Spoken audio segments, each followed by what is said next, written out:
نبی کریم کا واسطہ یا وسیلہ دینا جائز ہے یا نہیں؟ تسی رمضان شریف تک صبر نہیں کر لیں؟ میں رمضان شریف میں پورے مفصل طریقے سے بیان کر دوں گا یار.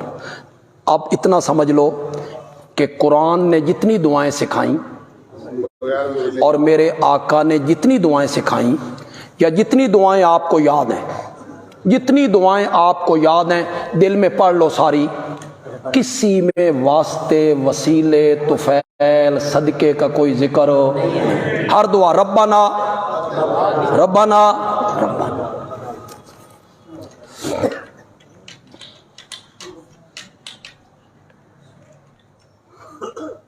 اگر کوئی شخص قسم اٹھائے کہ میں فلاں مقام پہ موجود نہ تھا اور بعد میں اس کو یاد آئے کہ اس مقام موجود تھا، تو کیا اس پر جھوٹی قسم اٹھانے؟ نہیں جی، کوئی جھوٹی قسم اٹھانے پہ الزام اس پر نہیں لگے گا اگر اس کو یاد نہیں تھا تو.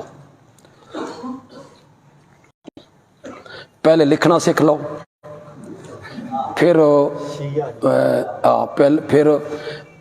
اہل سنت کو لکھا ہے اہل سنت، اہل سنت، اور اہل تشیع کو لکھا اہل تشیع.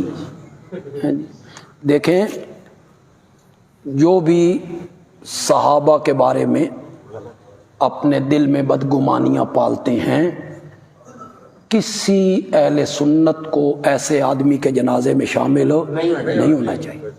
جو صحابہ کے بارے میں بغض رکھتا ہے اس کے جنازے میں شامل نہیں ہونا چاہیے. دیں جی اذان.